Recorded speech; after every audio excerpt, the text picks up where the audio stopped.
Hey guys, welcome back to Just One More Hobby, the Fly RC Joe Workshop Edition. Getting ready to do the servo board. Wanted to make fresh new extensions that are all identical to the 72-inch long. I have the shorter ones, but I wanted to just make a new set. I've done this video in the past and a few people have wanted more close-up detail how you use this tool in the pin ends. So let's go ahead and go through that and hopefully you guys enjoy.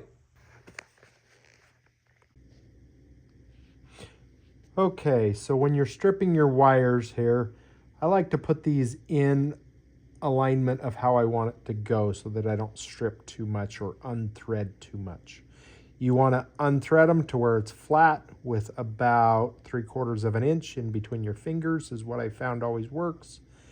And then when you untwist it, if it's not straight, that's when you want to just barely clip those to make sure they're in a line so that when it pushes into your clip end, it looks nice and clean. So you're going to strip about 3/16 of an inch.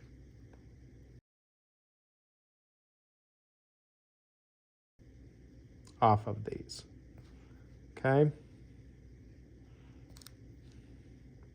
And then I like to spin my wires nice and tight so that it kind of shrinks it down just barely.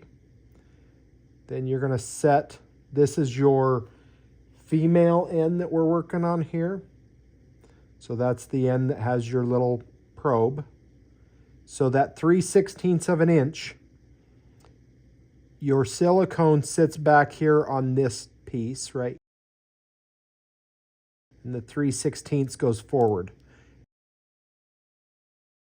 Make sure that if you ever accidentally overcut it a little bit, it's going to go into the back of the box so that it's not on top. And that will help you make sure when you're assembling these, makes it easier. Now your pin tool here is actually got a small step in it. Very, very small, but it's very important to know about that step. Also, when you line this up, make sure you're not crushing that box. So your first squeeze right there just squeezes the back piece. It does not squeeze the piece that goes around this silicone wire. Then the back side that doesn't have anything on it, I just barely touch that. And then you spin these back around again. You squeeze that side. Now, that side is the bigger of those two holes. Okay, the reason that is important, you want to make sure to get that whole front piece that's holding the wire squoze in, then the back piece. Now, that back piece right now is nice and round, but that can be a little difficult sometimes to get it back in the back of the pin end. So I always use the small end one more time, and I lightly tap it. What that does is it rolls that in a little tighter. Now, you'll see how this has a little bit of a curve to it. Right now, I just lightly bend that to make sure it's nice and straight. Then you push this in to your connection here. Push all the way in until it clicks. Sometimes you can't push it all the way up in. The gold end is already in the piece, but it's not all the way in the piece. If I push on this back piece, you can feel that it doesn't move up and down. So you want to take the back side of your blade, lightly push that thing forward, and then you can hear it go click down in. And even if you push on that, it's now flat, okay? Another thing that when we talk about quality of wire, you're gonna see some wires that are silver, some wires that are true copper. These are both the same gauge, But when we do more testing here with meters and RF meters and amp meters here, we will show you the difference in between these two wires. I really like the pure copper wire. This wire is coming from a company called Radical RC. Great people to deal with. They do sell your pin ends and your individual ends and really good quality wire. Okay, I kind of want to go through this on this wire that I don't really like, that was the silver with the little bit thicker silicone and the difficulties you'll run into. I don't honestly remember, guys, where this wire came from, but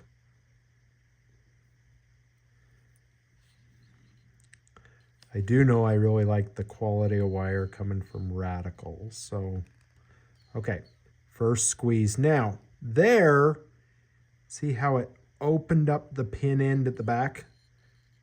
That is where that little tiny tap helps.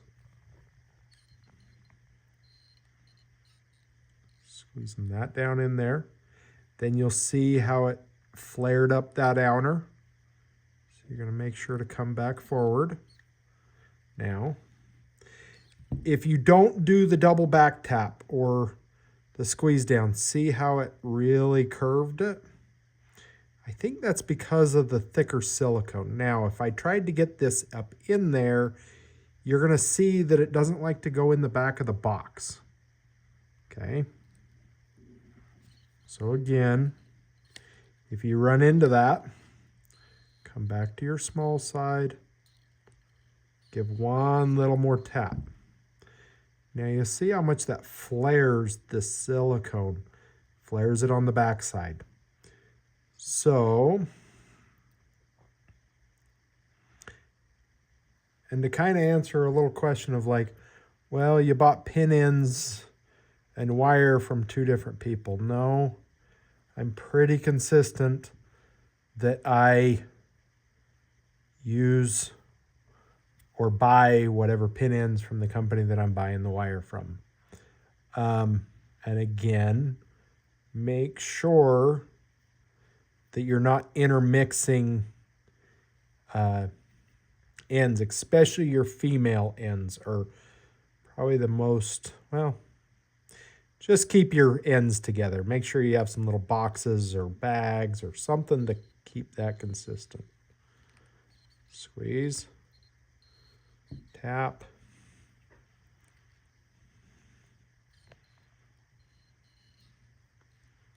roll forward,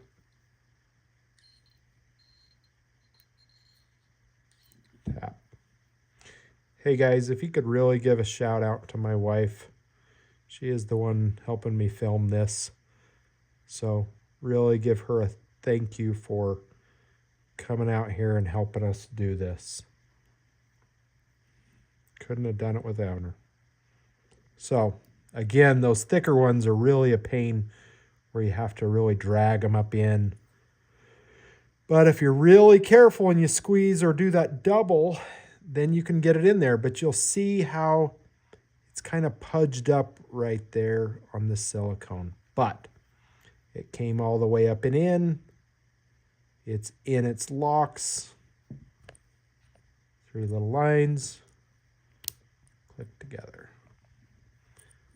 No bare wires at the backside. That is what you're after. It takes some time to get used to it, but stay consistent. Signal, power, ground, or however you want to configure it. Crazy little thing that I've done on airplanes that have 3 wires coming into it so that I don't mix things up.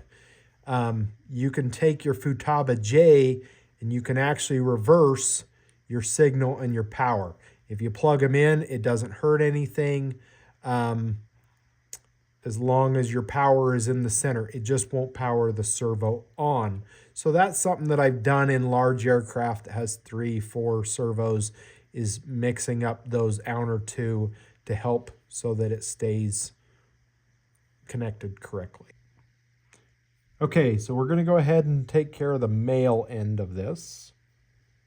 We're going to go through this one pretty quickly. 3/16 of an inch is what I like.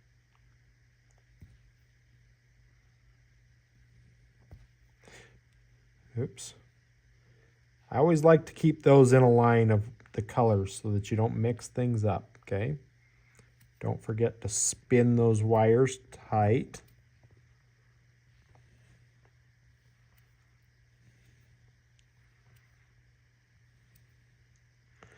You can do an 1/8 or 3/16 of an inch. Don't do any longer than 3/16 of an inch. So we always start out with signal wire. I just stay consistent, guys. It really helps to not jump around. We set that up in there. Again, if the wire is too long, you want to make sure to put it in the back of the box. That box is, again, how they lock in your end, okay? That's why it's important not to crush it. So we set it right there. You'll see how close I am to the back of the box. Okay. I lightly tap it. Then I come to the number side.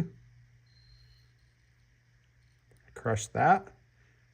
And then I check that I've got this entire front piece. Okay. Now, that round is really nice, but sometimes over time you'll start to see the silicone pull off from your wire. So I give it a light squeeze. That finishes that rotation. Now, I always look at this and make sure that I have not accidentally with the tool bent it like that. I keep it nice and straight. Then another thing that I've always done is I always put these into my end as I'm building them. Because if that thing's hanging out there in an unprotected environment and your tool accidentally bumps it, you could damage the locking box or the clip. So I always just put them in there. So again, bend that down in my fingers.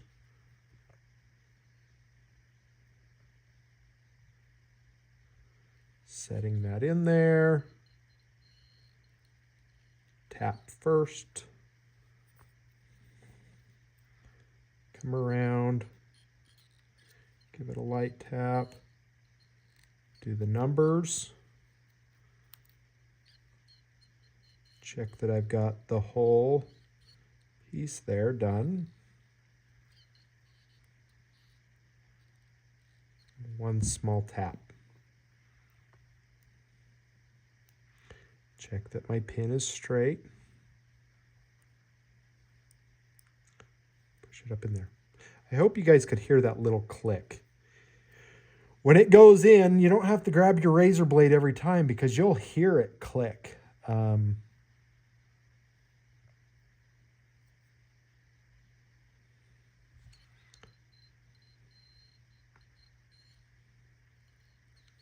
Tap. Squeeze. Tap. Now, I purposely just did this to show you guys something. See how if I didn't move the tool forward, it's almost a line right there. That is not completely squoze nice and tight. So you got to come forward and then it pushes it down. That is really good. This is why you'll have some of your wire ends over time start kind of, you'll look at your wires right here and the silicone's detached and it's just not a really tight fitting. Now I'm going to try to be real quiet here, let you guys listen to the click. You could hear it click. And then you can also see how that still moves just barely past it. You look at your clip and you can even feel it and see that everything locked down in there. Then I just spin it back up. Really nice and tight, done. Sometimes I will verify All these are in by just giving them a light tug. They're really good.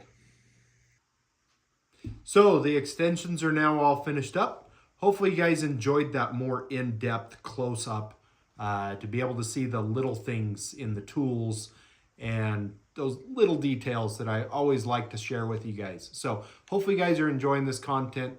Please go ahead and like and subscribe. And if you have any questions, please leave a comment. We'd love to get to you. Thanks, guys.